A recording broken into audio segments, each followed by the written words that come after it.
ng class funds, ha? Sinong kumuha na ito? Ma'am, kilala ko po kung sino yung kumuha. Oh, Samantha, sino kumuha? Sino pa ba, ma'am? This is Scarlett. Ha? Wala akong kinukuha. Scarlett, ikaw pala yung kumuha ng class funds? Sumama ka sa principal, ngayon na. Apaka-hype talaga nitong si Samantha. Bye, Scarlett. Dami na ito Mukhang makakabili na ako ng bagong phone. Ha! Nahuli din kita! Ikaw pala yung kumukuha ng mga class funds natin? Oo, ako yung kumukuha. Bakit? May problema ba? Ang problema ko, ikaw. Ako pa sinisisi mo na kumukuha ng class funds, ikaw naman talaga? Isusumbong kita kay ma'am. Wala ka namang ebidensya. Ikaw ang isusumbong ko dahil naniniwala naman sa akin si ma'am. Humanda ka sa akin, Samantha. Wow, may bagong phone si Samantha. Sana all. Bigay ito ng parents ko, guys. Class! Sino naman kumuha sa class funds? Si Scarlett po yung kumuha, ma'am. Pagsabihan nyo nga yan. Ako na naman? Nagpapatawa ka ata, Samantha. Talaga ba, Samantha? Kitang-kita ko na kumuha ka dito. At narinig ko, nabalak mo na naman si Scarlett. Ma'am, di po ako yun. Gagawin mo pa ako sinungaling? Diyan ka naman magaling, di ba, Samantha? Sa pagsisinungaling? Sumama ka sa akin sa principal at ipapatawag ko yung magulang mo. Buti nga sa'yo, Samantha. Deserve mo yan. Nag-uumpisa pa lang ako. Nay! Yes, anak? Alis po ako mamaya Ay, hindi, anak. Ang daming masasamang tao sa labas. Dito ka na lang sa bahay. Huwag kang aalis. Sige po, Nay. Tsaka pala, anak, may darating tayong bisita Huwag kang makulit. Few moments later. Tao po. Uy, Mars! Upo ka! Uy, Mars! Long time no see. Kamusta ka na? Ay, naku, oo nga, Mars. Ayos lang naman ako. Ikaw ba? Hi, tita! Ma, alis pala ako Mars, ito na ba yung anak mo? Ang laki na pala niya. Oo, Mars, ang bilis nilang lumaki. Sige, anak, lumabas ka na. Sige po, Nay. Tsaka pengin po ng 500. 500? 500? Eto, anak ko. Ang bait mo naman pala sa mga anak mo, Mars. Nay, alis na ako sige, anak. Ingat ka Ay, di na pala ako aalis, Nay. Ito na po yung 500, Kapag pinirmahan mo to, akin na lahat ng mga kayamanan mo. Oh, pirmahan mo na. Tita, wala naman ako field trip hindi pa ba sinasabi ng teacher niyo na may field trip kayo? Anak, okay lang. Pipirmahan ko na to para makasali ka sa field trip niyo. Walang iya ka talaga, Rosa. Wala ka talagang titira sa akin, Humanda ka talaga sa akin. Mabilis ka talagang utuin, Susan. Salamat, Mare. Ramon, napapirma ko na siya. Atin na ang bahay, pera at mga ari-arian niya. Magaling ka talaga, Rosa. Kaso kailangan na natin kumilos na mabilis. Kasi sabi ng doktor, nagre-recover na yung mata niya. Ano? Kaya bukas na bukas din, papalayasin na natin sila. Total, nakuha na natin ang gusto natin. Nay, bakit mo pinirmahan yun, Maliban natin kung ano nilalaman ng papel na yun. Huwag kang mag-alala, anak. Malapit nang matapos ang maliligayang araw ng tatay mo at ng kabit niya. Tita, bakit may dala kang maleta? Aba, syempre. Lilipat na ako dito sa bago kong bahay. Ano? Tay, ano ibig sabihin nito, Nakalagay dito sa papel na pinirmahan ng nanay mo na amin na tong bahay, mga sasakyan niya at ang mga pera niya. Napakahayop nyo!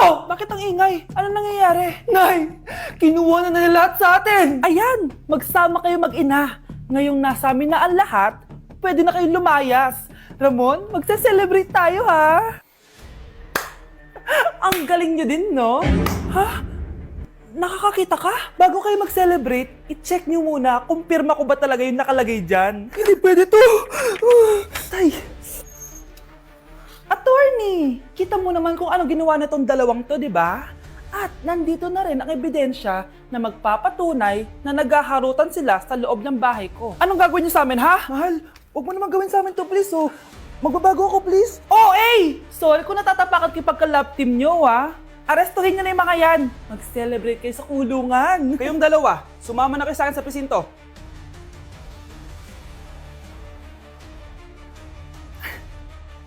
Kamusta? Excited ka na bang pumasok? Ano ba dapat oras ang next schedule mo?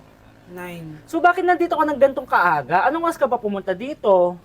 6, 6 o'clock? So anong nararamdaman mo na face-to-face classes na? wala. Masaya ka ba? Opo. Okay, so masaya siya na parang nalulungkot si ate. Number 1. Ano ang war na naganap noong 1939? Ako ma'am. Okay, Kyle. Battle of Yultong. Anong Battle of Yultong na yan, ha? Puro ka kasi TikTok eh. Yun po kasi yung uso ma'am eh. World War II yun, class, ha? Puro ka kasi cellphone, kaya di mo alam. Confiscate ko yan eh.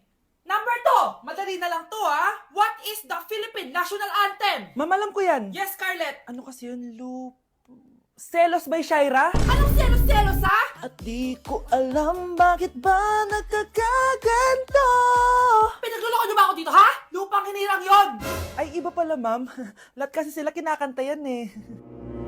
Aba, saan kayo galing, ha? Sa kantin po ma'am. Ang kakapal ng mga mukha nyo.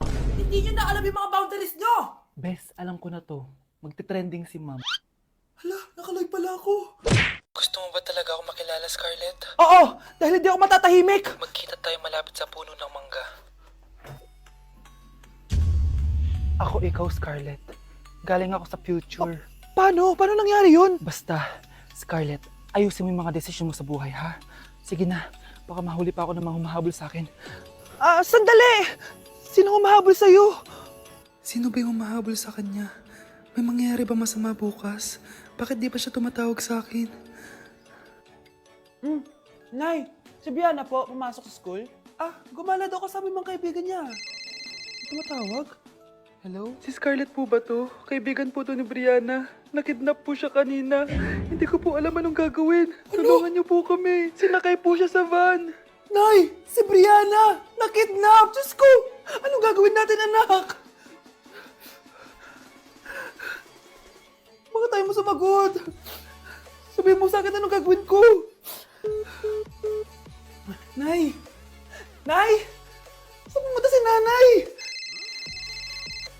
Scarlett, dyan ka lang ha. Pupuntahan ko yung mga kidnapper. Napakadelikado naman ang ginagawa mo, Nay! Diyos ko, anong gagawin ko? Hello? Buti naman tumawag ka na. Alam mo, kasalanan mo lahat to eh. Kung pinaalam mo sana na makikidnap si Brianna, hindi sana pinigilan ko siya. Scarlett, may malaki tayong problema. Nasa bahay niyo yung humahabol sa akin. Magtago ka na. Scarlett! Nay! Oo, Scarlett. Galing ako sa future. Ikaw ba yung humahabol sa isang Scarlett? Hindi ko na siya kailangan. Ikaw ang solusyon. Solusyon saan? Dahil sa paulit-ulit na pagbabalik niyo sa nakaraan, lalong lumalala ang sitwasyon namin. Hindi ko maintindihan. Kailangan mo na mamatay!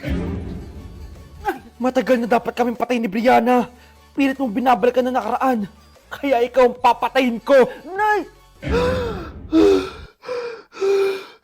Panaginip lang pala lahat yun. Oo anak, okay ka lang? Si ate kasi panay puyat kaya ganyan siya. Nay, Brianna, buhay kayo? Oo ate, buhay kami. Anak, sumama ka na sa amin. Sumama kayo sa akin. Grabe, ang pangit ko pala dati nung bata ako. Sino itong tumatawag? Hello? Scarlett, wag na wag kang papasok bukas sa school ha. Ha? Bakit? Sino ka ba? Basta, sundin mo na lang ako please. Ano yun? Ang weird. Oh anak, hindi ka pumasok? Opo nay. Masakit po yung pagkaramdam ko eh. Pagaling ka anak ha. Anak, yung school mo, nasusunog. Nasusunog, Nay? Totoo nga yung sinasabi ng caller kanina. Grabe, buti na lang anak, hindi ka pumasok sa school ngayon. Sino na naman tumatawag na to? Hello? Sino to? Scarlett, wag na wag kang matutulog ngayong gabi ha. Ikaw na naman? Paano mo nalalaman yung mga yan, ha? Scarlett, please sundin mo na. Anak, matutulog na ako, ha? Ikaw din, huwag ka na magpuyat. Sige po, Nay. Tatapusin ko lang po itong pinapanood ko. Kung hindi ako matutulog, ano namang gagawin ko buong gabi? Matutulog na lang ako. Baka niloloko lang ako ng caller na yun. Nay! Nay! Gising, Nay! Ano nangyari, anak? Binabangungot ka, Nay. Buti gising ka pa. At nagising mo ako. Sino ba talaga yung caller na yun? Sino ka ba talaga, ha? Bakit alam mo lahat ng mga masasamang mangyayari? Gusto mo ba talaga ako makilala, Scarlett? Oo! Dahil hindi ako matatahimik! Magkita tayo malapit sa puno ng mangga. Hello? May tao ba dyan? Hi, Scarlett. ikaw ba yung caller? Gusto mo ba talagang makita kung sino ako? Oo. Ako ikaw, Scarlett. Galing ako sa future. Ikaw ako? Kailangan kong ayusin yung mga nangyaring masama. Paano? Paano nangyari yun? Basta, Scarlett, ayusin mo yung mga desisyon mo sa buhay, ha? Sige na, baka mahuli pa ako ng mga humahabol sa akin. Sandali! Sino humahabol sa'yo? Ma'am, parang wala po ata sa lesson natin yung number 5. Ay, wala ba? O sige, bonus na lang yan. Thank you, ma'am. Ma'am, wala po ata sa lesson natin yung number 5. Oh, anong gagawin ko? Puro ka kasi daldalan, kaya di mo alam. No, favoritism si ma'am. May sinasabi ka? Ay, wala po. A few moments later. So, ganun lang siya kadali. Ma'am, pwede po pa-excuse? Sumasakit po yung puson ko eh. Sige, punta na lang sa clinic, may gamot doon. Sige po, ma'am. Nagets niyo ba, class? Ma'am, excuse po, sumasakit po yung puson ko. Ang arte mo naman. Konting sakit lang, excuse agad. Kapag di maganda, wag na mag-inarte. Kala mo naman ang ganda ni ma'am. Hello po, ma'am. Sorry po, absent ako kahapon. Nagkalagnat po kasi ako eh. Ganun ba? Sige, excuse na lang kita. Sige po, ma'am. Thank you po. Ma'am, excuse po. Nilagnat po kasi ako kahapon kaya di po ako nakapasok. Naku, tigilan mo ako ha! Walang isang araw na lagnat. Ang sabihin mo, tamad kang pumasok. Ikaw nga, palagi ka nga di pumapasok eh. Anong sabi mo? Totoo naman, ma'am. May favoritism ka. Susumbong kita sa principal. Maniniwala ba ang principal sa'yo? Wala ka namang ebidensya. Anak, mag-exam tayo mamaya ha. Dapat mas mataas grades mo kay Scarlett. Oo naman, Nay. Mas magaling naman ako sa kanya. Anak ni Ma'am si Samantha. Eto yung mga sagot mamaya sa exam. I-perfect mo yan. Sige na, Nay. Baka may makakita pa sa atin. Humanda kayong dalawa sa principal. Tapos na yung maliligayang araw niyo. Nay, tinatamad ako pumasok. Diyos ko, mga kabataan ngayon. Kami nga, tumatawid pa kami ng ilog at bundok. Nayo, ito award mo. Ang ganda mo, be. Ano ka ba, be? Ako na to eh. Ikaw na talaga yan. Mas inuna pa mag-makeup kaysa maligo. Yes! Hoy, ikaw babae ka. Puro ka cellphone. Ikaw nga buong araw nakikipag-chismisan doon. May sinabi ba ako? Be, ang lungkot mo siguro, no? Kasi wala kang jowa. Mas okay na yung walang jowa kaysa sa walang mama. Ang boring naman. Maginis kaya ako. Anak, paglinis ka na nga ng bahay. Ay, matutulog na lang pala ako. Be, nagugutom ako. Kain tayo. Wag na, be. Nagtitipid ako. Tara, libre ko. Sige, tara. Alam mo, ate, kung nakakayaman lang ang pagiging marupok, mayaman ka na. Kung nakakayaman lang ang pagiging pangit, ikaw na pinakamayaman.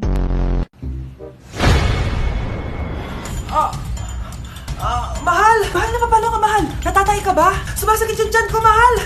Manganganak ka na? Tara, dadalhin na kita kay kumare! Alis parang lalabas na! Few moments later. Mare! Mare, manganganak na ata ako!